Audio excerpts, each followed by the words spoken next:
Welcome back to the channel guys, Debjyoti here. তো last ব্লগের মধ্যে তো আমি তোমার লগে শেয়ার করছিলাম যে আমি আইছি আমপাশা। তো আমপাশা আওয়ানোর পিছনে রিজনটা হইলো, তোমাদের মধ্যে যারা আমার আগে সাবস্ক্রাইবার আছো তারা তো জানো যে আমি পিডাব্লিউডি এবং আরডির কাজ করি গভর্নমেন্টের। তো এই কারণে আওয়া আমপাশার মধ্যে। তো আমপাশার মধ্যে আইছি, এদিকে কাজ চলতেছে প্রায় 1 বছর ধরে শুরুই। তো গভর্নমেন্ট রুলস যেহেতু, তো আমি কাজের কোনো ফুটেজ তোমরা লোকে শেয়ার করতাম পারতাম না যতদিন না অবধি 80% কাজ কমপ্লিট হইব। এটা হইলো একটা রাস্তার কাজ। রাস্তাটা হইলো 5800 মিটারে, মানে 5 কিলোমিটার 800 মিটার। তো এদিকে গরমটা অনেকটাই প্রচণ্ড, আর রাত্রেবেলা প্রচণ্ডই ঠান্ডা লাগে। তো বাড়ি থেকে আওয়ানোর পর, মানে যে ভাড়া বাড়িতে থাকি, ভাড়া বাড়ি থেকে আওয়ানোর পর ড্রেস পরে আসলাম, সোয়াটার। তো সোয়াটারটা খুলছি, চলো আজকে সারাদিন কী কী করি সব কিছু তোমরা লোকে শেয়ার করুন ভিডিও। অলরাইট গাইজ, ওখানে আয় পড়লাম কমলপুর আমপাশা সাব হাইওয়ের যে রাস্তার কাজ হইতেছে পিডাব্লিউডির আন্ডারে। তো এই জায়গাটার মধ্যে আমি আয়া গেছিলাম লাস্ট 3 মাস আগেও, কিন্তু এজ পার গভর্নমেন্ট রুলস কোনো ভিডিওগ্রাফি এলাও আসলো না, কারণ এটি গভর্নমেন্টের ইস্যু হয়ে যাবো গা, বা আমরার কাজের ইস্যু হইব।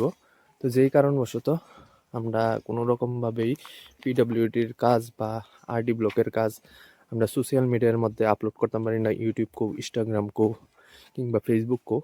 তো এটি অনেকটাই ইস্যু হইব, যেহেতু এগুলি কন্ট্রাক্টেরই কাজ। তো কাজ যে সময় মোটামুটি 80% কমপ্লিট হয়ে যাবো গা, তখন যে সেটা আমরা এটি আপলোড করতাম পারি।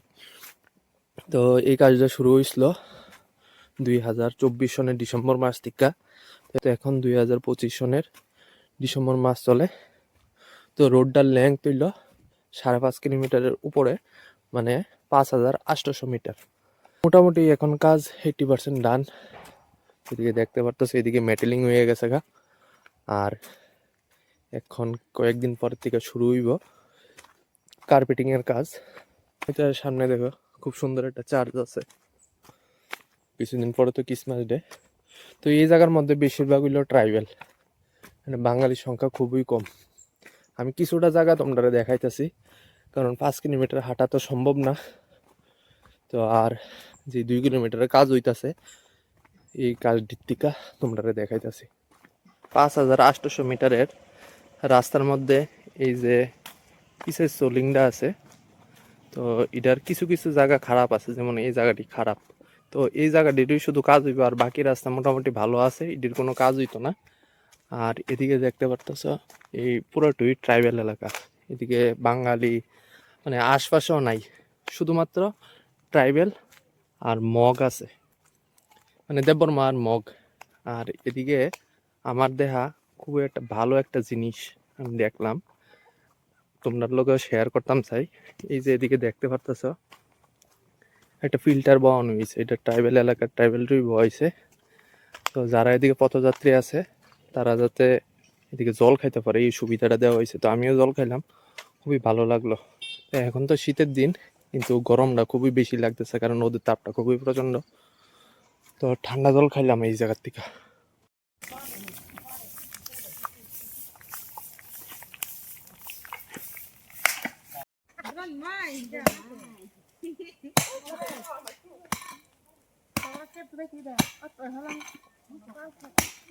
এই রাস্তাটার মধ্যে এই জায়গাটি একটু আগে সাফাই করা হয়েছে, তো এই জায়গাটা মেইনটেনেন্সের কাজ হইব। তো একটু পরেই পিচ দিয়ে সেটা এই জায়গাটা পাকা করা হইব। দেখতে পারতেছ যে এই জায়গাটা সাফাই হয়েছিল, তো এটার মধ্যে মেটাল ফালায় সেটা এদিকে রোলার দিয়ে সেটা ডলা হইতাছে।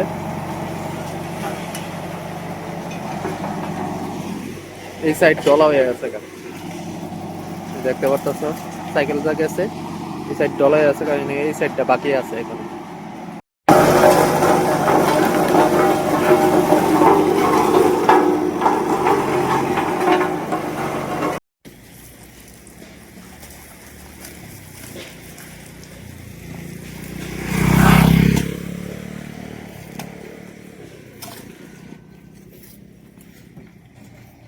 স্প্রে করা হইতেছে, স্প্রেটি হইলো আরএসএস স্প্রে করা হইছে পুরা মেটেলিং এর রাস্তার উপর। তো আরএসএস স্প্রে করলে কি হইব, যত ধুলবালি আছে সবটি সাইড হয়ে যাবো গা। এখন পিচের সোলিং করা হইব।